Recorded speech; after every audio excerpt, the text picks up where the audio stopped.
afternoon, everyone. Last session of the day. It's my pleasure to welcome you, Roland. Double pleasure, because I've been trying to catch you the whole day, but too many good conversation, and you were also very busy. So, Roland, we had lots of conversation around the end-to-end transformation. I know yourself, you have a finance background, so I suspect it's close to your heart to have this end-to-end vision. So can you share a little bit about the Novelis roadmap, Novelis vision for the transformation and where you stand in this transformation? Okay, thank you. And first of all, nice being here on stage, and thank you for the invitation. Just give you a little bit of background. So Novelis is actually an aluminum recycling rolled company. I think we are producing 1 million tons of aluminum every year and ship it to our customers. And we do that on 10 production sites in Europe. Okay. And typically, our product touches at least 3 production facilities out of that 10. So I think some are 2, but the majority is actually seeing 3 production facilities. So our vision in our supply chain journey was actually, and I called it end-to-end, but I think first of all, to get our assets across the 10 plants integrated planning. So it's a master planning. I think we are not touching at the moment demand planning. I think it's master planning across the 10 facilities.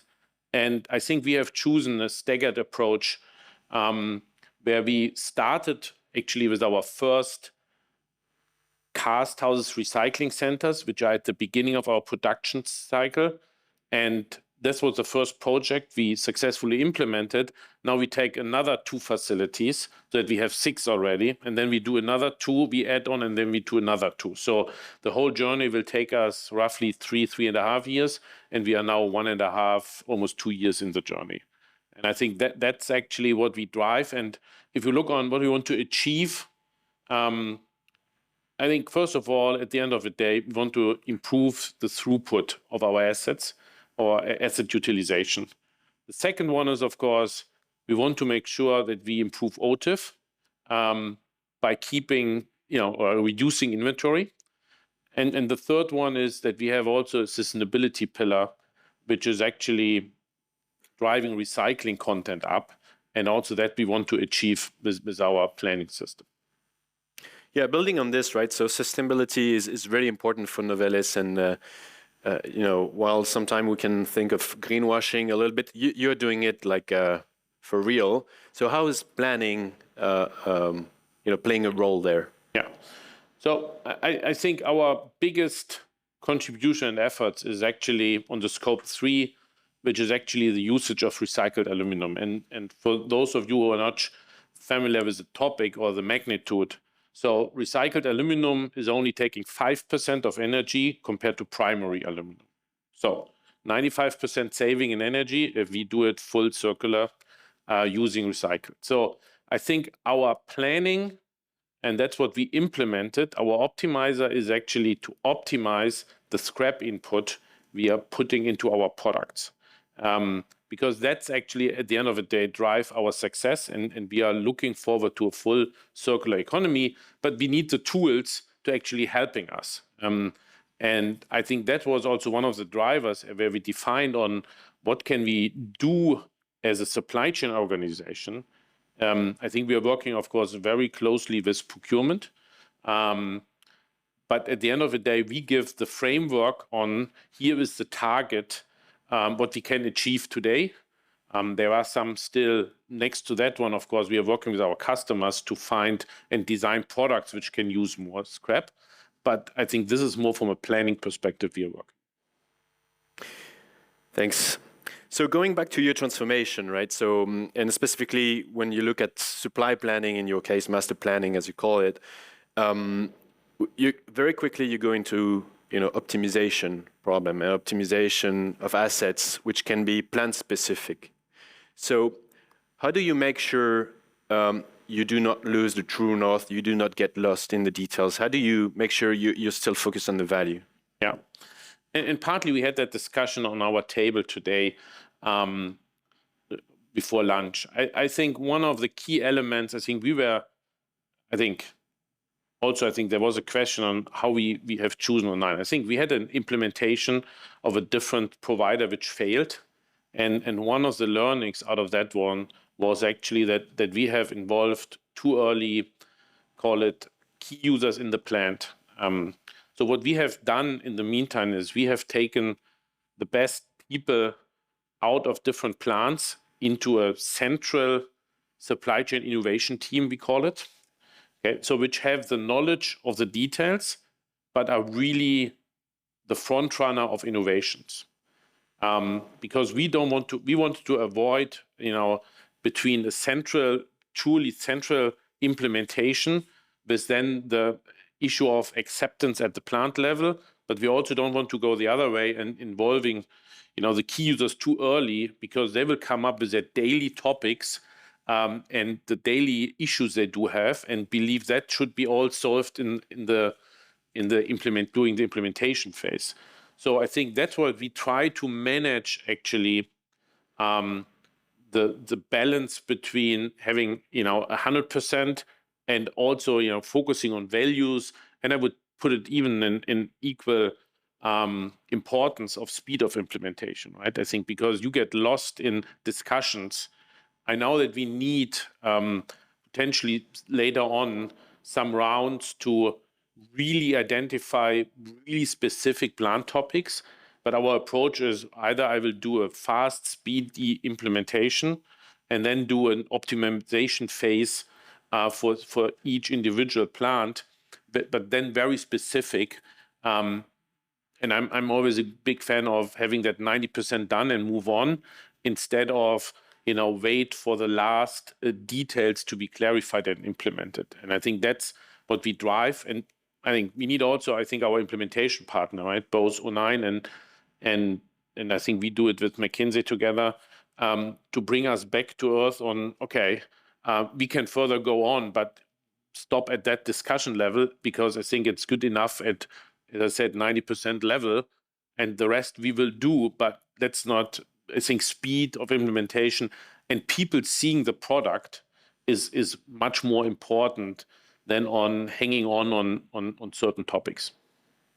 And it's been a big topic today, right? The change management and how you embark the leadership. So you're part of the Novelis leadership in Europe. How much, specific do you bring, like when it comes to value identification? Like, do we really run numbers, or you identify, okay, we're going to reduce inventory? So how much in the details do you need to go to actually trigger a transformation in one plant, or specific like implementation? Like, what's the balance between being fully right and I think you should, and I think we have a business case behind, right? I think like everyone, I think here in the room who wants to implement something needs to prove. I think we have created, I think, an ambitious target, because right, it's not about, and that's what I think in our discussions, in our steering committees, the most critical discussion always is not, are we making progress? Because but are we making progress in a way that we transform the business? But not improving the business, transforming the business, right? And I think there's more risk because you're on the safer side on improving the business. There's much higher risk on transforming business, but then of course you get the benefits, the real benefits, because the other one it's marginal. And I think that's where I think we put some aspirational targets out. We are measuring against it, and I think the issue of, like everyone has in value capturing is really what is the baseline and what has, other than that, has changed, right? I think because from putting the targets together till implementation and measuring, the world is not stopping, right? I think there are other movements, and so, but I think also there, I think I feel always important. The most important topic is to be honest to yourself and say, hey, this has changed. This is a kind of more maybe adjusted baseline, and here's what we do really see. And I think so far, we are just phase one.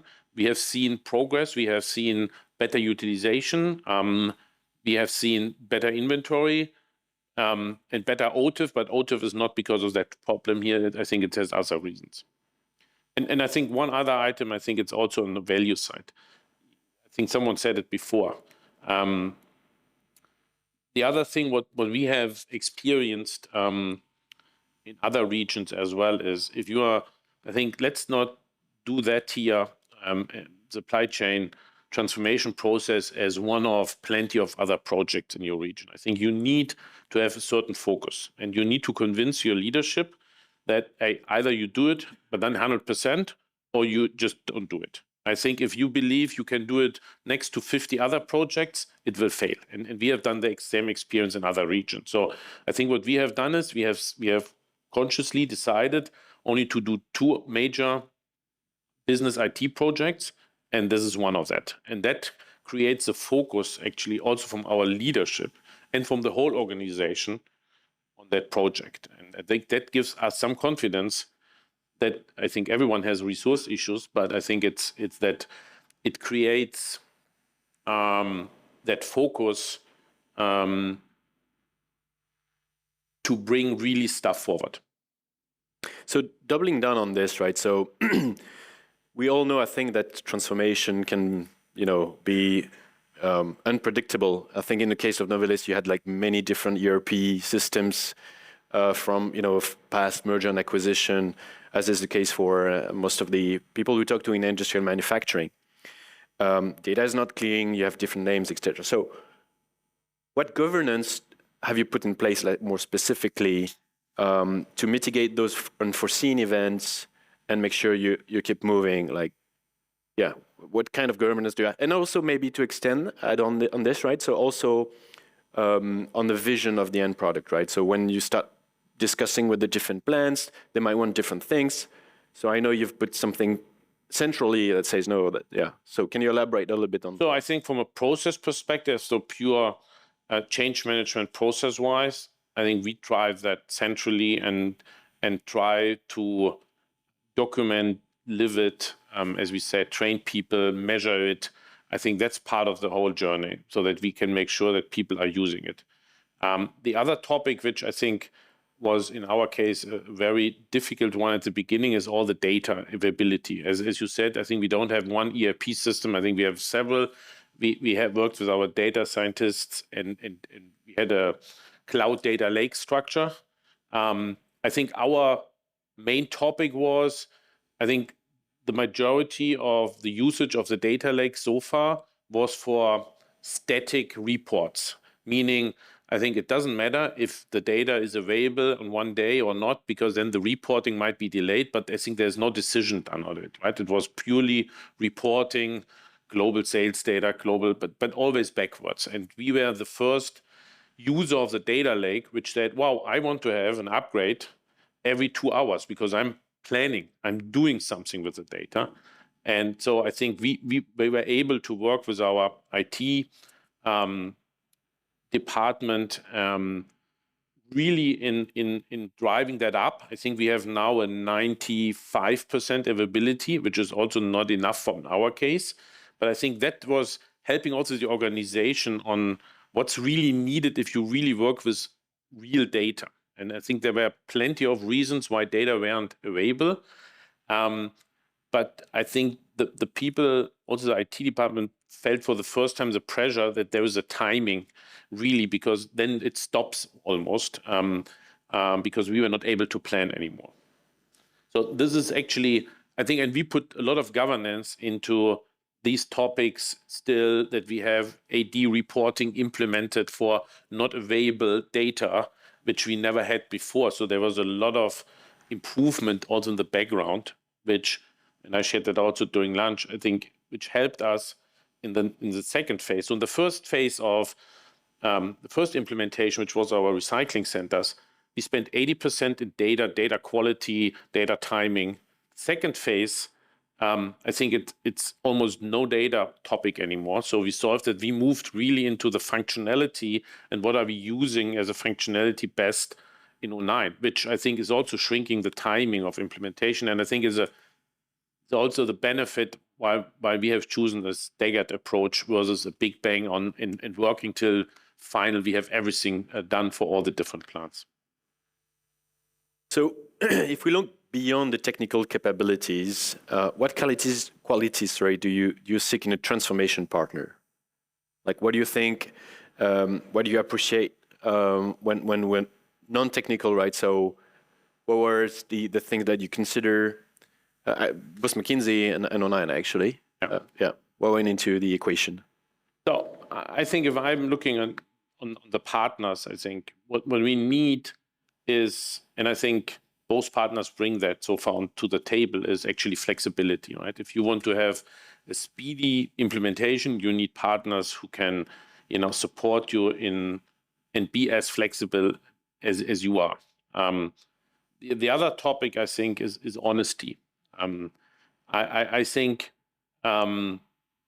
as I joined also the journey, I think what we agreed from the beginning with our 9 partner, McKinsey partner, and ourselves, that we have enough meetings where I think we are very honest to ourselves. So I asked a lot of feedback, and it's part of our culture, right? Asked feedback on what you can do better and give feedback to the other partners what they can do better.